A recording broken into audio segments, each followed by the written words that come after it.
Hi, I'm Tim Cleary, Research Associate at Penn State University, also the Director of Battery here at Penn State.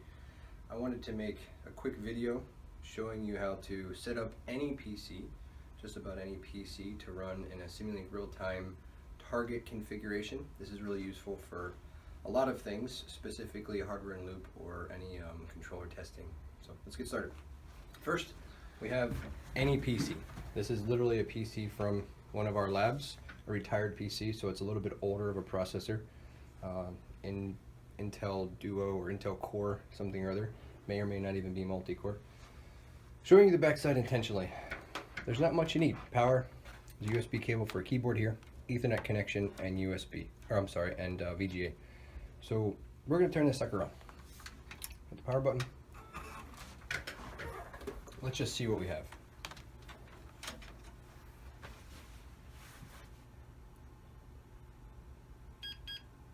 So it looks like there's no operating system on the computer.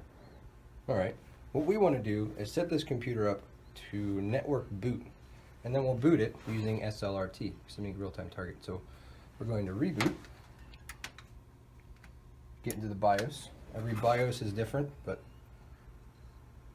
I'll show you an example here. There's some key you need to press. Sometimes it's escape, delete. Here it's F12. We want to go into the system setup, and in the system setup we want to do two things.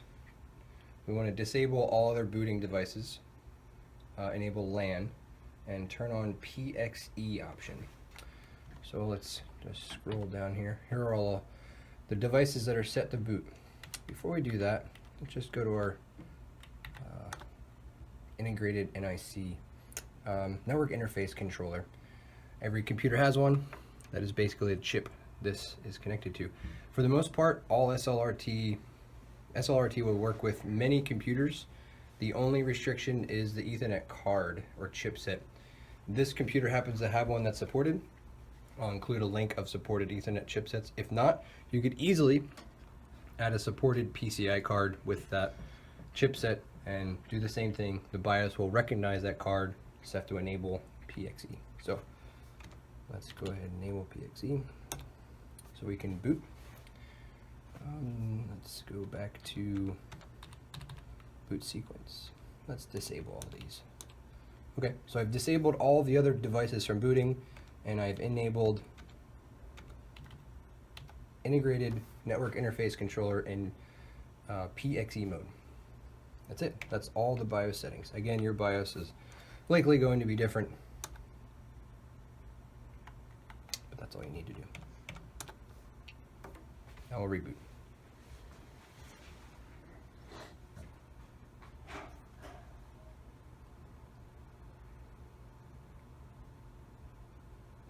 Note, this will not happen unless you're actually on a network, so now's a good time. The computer's waiting for a command to boot. It's waiting for a server. So let's go set up a server.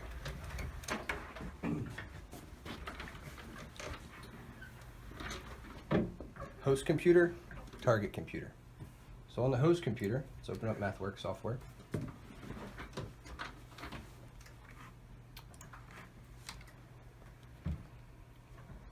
This particular installation has quite a few packages. I'll show you. Most universities will. The packages that are necessary for this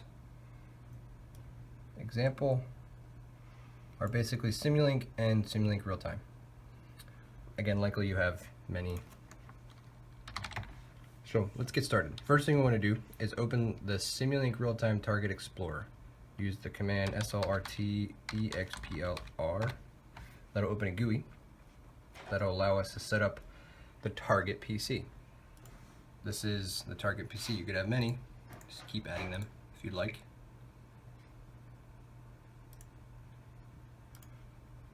They can all be on the same network or other networks. We've actually gone from building to building using this method, but we're going to stay on a local network here. So there's an Ethernet cable here connected directly to the target machine we just set the BIOS up on. So let's go ahead and set up communication on this computer. Again, these settings are for the target machine, not the host machine. So now's a good time to talk about the host machine target setup, or host machine network setup. Depending on what computer you're using, what operating system, this may be different. Ultimately, you want to navigate to the Ethernet connection. This one here is what we're using. And I'm also connected on Wi-Fi. You can maintain 2 connections, but you have to set up either one of them to be on the same gateway and subnet mask. So let's go ahead and do that. Here we can see I am plugged in. I see a network. So let's go to that network controller settings. Right-click Properties. Use the TCP IPv4 properties, and you want to enter something in here. Doesn't necessarily matter what the IP address is, subnet mask or default gateway, as long as you know them. Here I've selected 200. Let's remember that, and let's remember the subnet and default gateway. So we'll push this over to the side. Bring this back up. The IP address of the target computer should be one more than your computer, so, or the host machine. So I'm going to use 192.168.10.201, one more than the host machine. And this was the subnet mask. Let's do the default or the gateway 192.168.10.1. Let's just confirm those are right. Oh, well, it's not going to let us. 10.200, 10.1. Looks good. Okay. So now the target machine settings here and the host machine settings here are all set up properly. That's about it. From here on out, it's pretty much downhill. Target setting, depending on the type of target you have. If you have a multi-core CPU, you want to enable that. Otherwise, it'll only boot and run on one. We don't have any USB devices. We're not using any hard drives or internal storage. So all we want is graphics mode. And you don't have to have graphics mode if you don't have a monitor. You can uncheck that, but it doesn't seem to slow anything down. 2 key steps in using SLRT. First, you need to boot the device, and second, you need to connect the device. So right here, we can see that we are not connected. So red circle here with an X through it. And here we can see the settings for booting. So right now, the computer is set up to network boot. You could do the same thing by booting from a CD and burn a disk and put it in the target machine. But here, we're going to do network booting.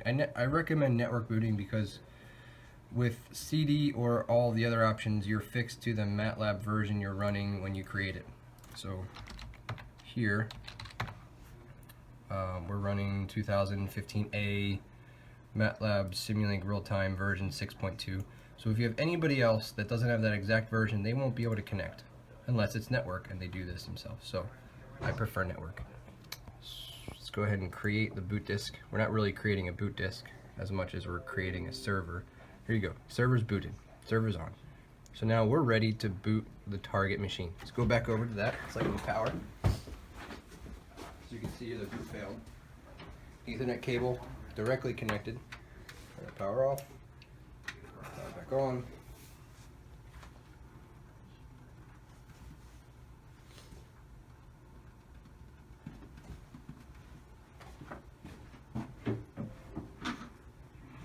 All right. Go back over here.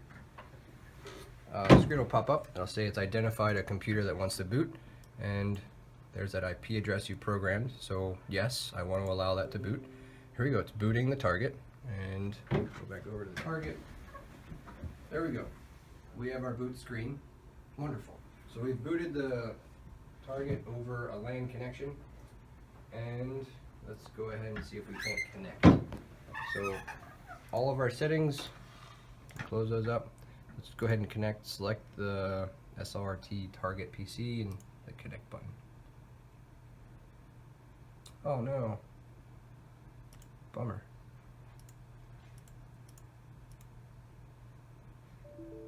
Let's try that again. Ah, there we go. Okay. So doesn't always work the first time, and this video is only after we did a lot of testing, so there will likely be problems on your side. but hopefully this video will show you the key steps to work through. So we're connected. We have now a host computer and a target computer. So what can we do with that? We can do awesome stuff. Basically take any Simulink model and run it on that target machine with real I/O in real time. So to show you an example, just real quick make one. I'll make the same example I showed in the slides. Open Simulink, we'll have a sine wave and a pulse wave, or a pulse generator, and we'll show those on a scope on the screen. And those, you can imagine how they very easily can go to an analog output. Again, this is just an example to make sure our hardware is working. We're planning on loading a much more advanced model using the autonomy tools in the next video. Let's see here, we want a source. Let's grab pulse generator and a sine wave. Great. Now what do we want to do with those sources? We want to output them to a display on the Simulink Real-Time device. Here's a whole slew of I/O, A to D, D to A, CAN. We're going to go over that in another video. But for now, let's just talk about displays. Go to displays, grab a scope. These are different than the normal scopes you may be used to. They are target scopes. So let's go ahead and let's put both signals on there. So I'm going to just click and type MUX. Give myself a MUX.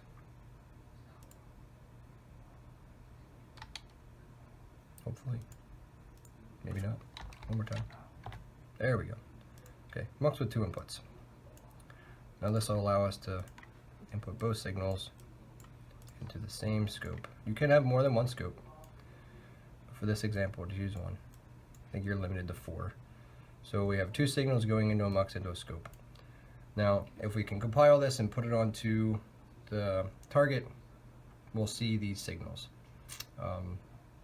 Let's also maybe output data. So if we want to use this device to record data, it's kind of counterintuitive, but at the highest level of your model, have an output block. Now with that output block, we'll be able to later grab this data, and I'll show you how to do that. Something else you need to do with any Simulink real-time model before you can deploy it is set it up properly. So most of the time you don't want to have a fixed time. In our case we don't. So let's go infinity. You cannot use a variable step solver, and we don't have any continuous states, so let's use discrete and a 0.1 second sample time. Now never ever ever hard code things. Always use variables, because this should be used in this form or multiples elsewhere throughout your model. So I'm going to code it as sample time, a constant. Next thing you want to do is uncheck limit data points to last 1000. You may want more than 1000 data points. Keep time and output enabled. These are the signals that you'll be able to get from this output block. The other item we need to do is change the target. So we want to change a target file to SLRT. To do that, just hit browse, scroll down to SLRT. If you want to do the same thing but in whenever the computers turn on, it boots immediately and starts running, then you want this option here.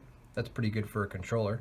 In theory you could make or test out your code in that way, even in the vehicle if you had a power supply. So let's run Simulink Real-Time only, not the standalone version. Hit OK, and that's it. Just a quick go through, check all our settings. Okay, everything else could be set as default. Apply. Okay. All right. Now we're ready to build. Something we didn't talk about, and I'll cover in another video, is the compiler. MATLAB supports so many compilers.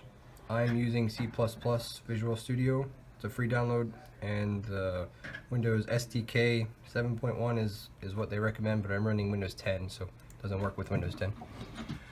A separate video and notes on that. I've already installed my compiler, so I'm ready to build.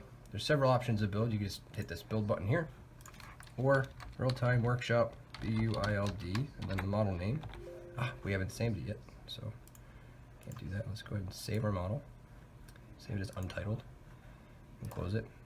We're going to do something else though. We'll have to define sample time.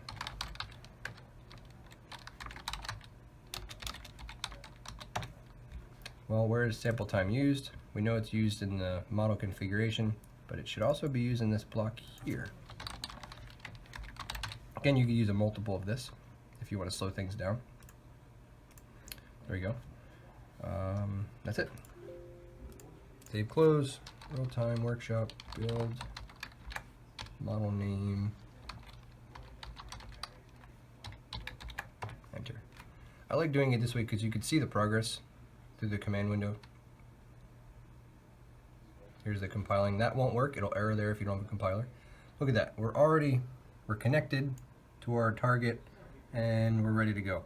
All of these parameters are something you can ping the device to get. Note, time log is a vector, output log is a vector times 2 because there's 2 signals. Let's go ahead and start it. There's a few options. You could do plus TG. Oh, I'm sorry, you have to define the object. So let's define the object. TG equals SLRT. There are multiple SLRTs, so if you do SLRT, you get the same thing, but you could have multiple computers. So let's assign the first one TG. So that's SLRT. Okay. So now TG plus, plus TG. Oh, plus TG. There we go. So we're running. And execution time is 0, but that's when it started. So let's ping it for execution time. PXEC time, enter. There we go. We're at 11.1. Up, enter. You can see you can keep pinging and pinging and pinging. Something else we may want is the time log and the output log. You notice here they're acquiring. So let's go ahead and stop, or minus TG, or TG.stop, same thing. And let's download that data.